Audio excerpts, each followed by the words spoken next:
Hello, Trinity family. I would like to take a moment to thank you. So many of you have reached out to let me know that you are not only praying for us, but you are cheering us on.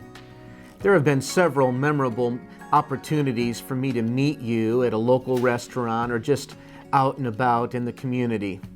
You have been so gracious and kind, and you've taken the initiative to thank Trinity for providing an opportunity for your child to have the option of face-to-face or distance learning. I want to let you know that your encouragement means so much to the Trinity board, staff, and faculty at Trinity. You know, Trinity Christian School remains committed to our mission. Our mission is to prepare today's student to impact tomorrow's world. How do we do that?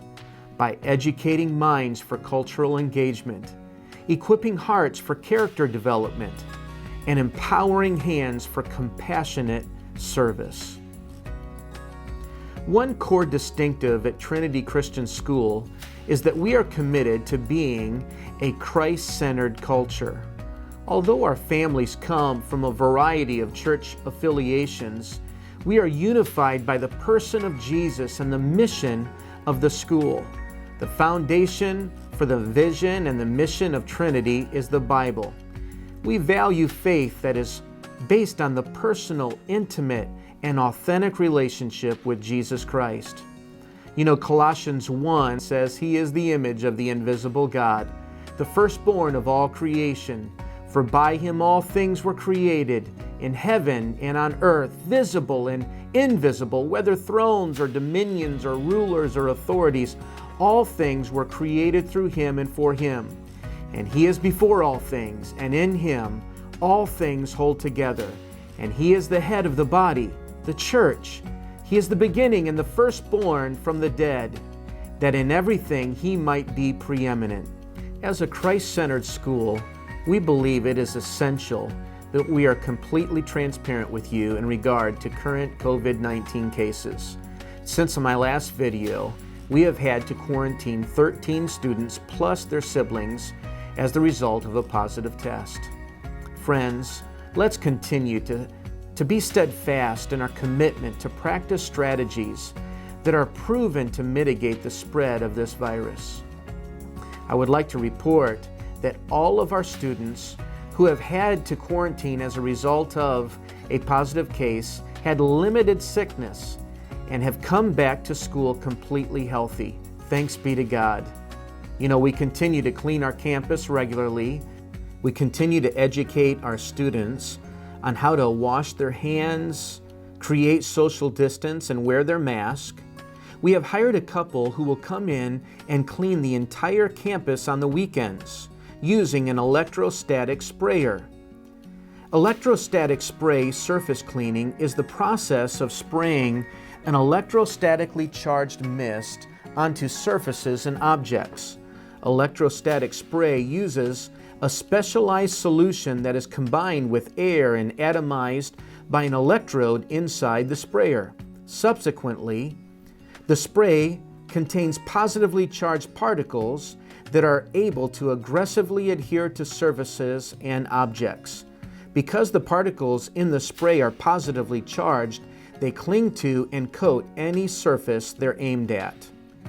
The nursing staff and myself have begun conversations with District 4 of the Department of Public Health. I do want to share with you that as we discuss practices that are very helpful in mitigating the spread of this virus, there may be some changes coming up in regards to who is quarantined here at Trinity Christian School in regards to the exposure to the virus. We will let you know in the days ahead. And then I also want to share with you some exciting news. We are expanding our fall break from October 12th to October 16th. Not only that, we are going to have remote school days on October 8th and 9th.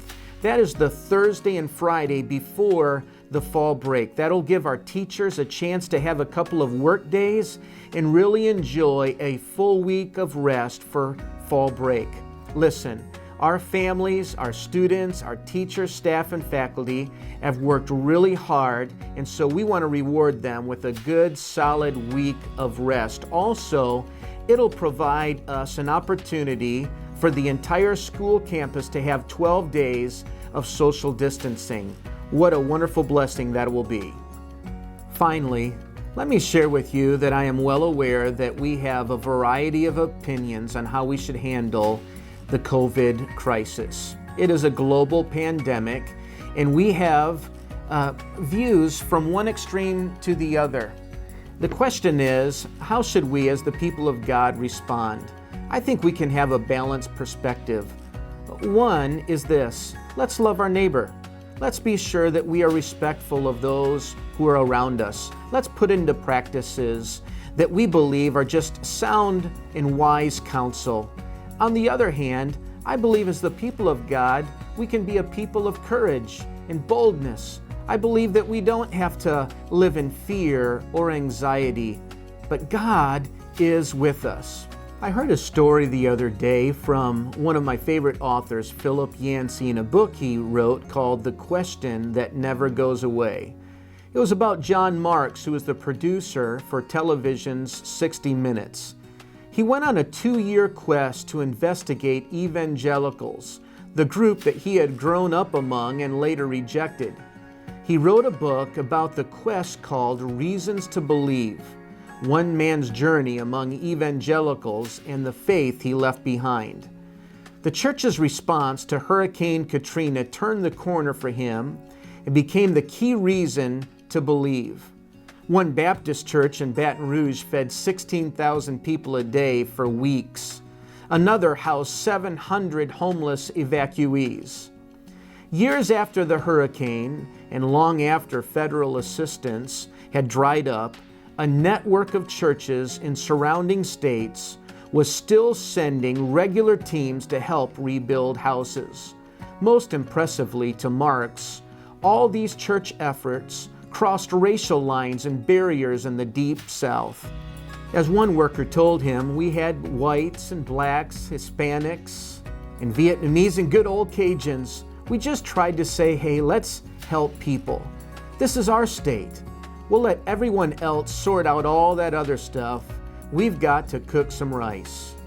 The author concludes, I would argue that this was a watershed moment in the history of American Christianity.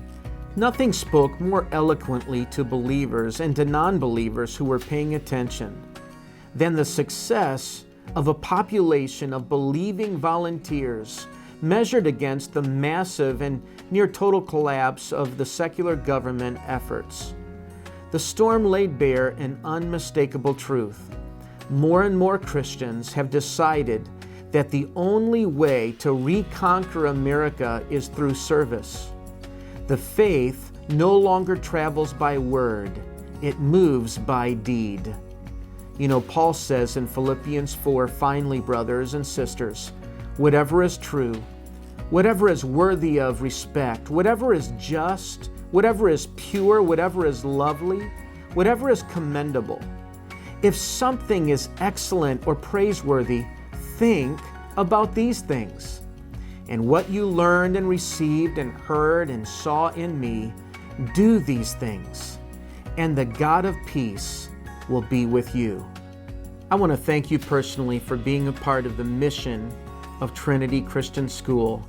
Let's stay committed to thinking about those things that are pure and right and holy and just, so that the God of peace will light our path before us.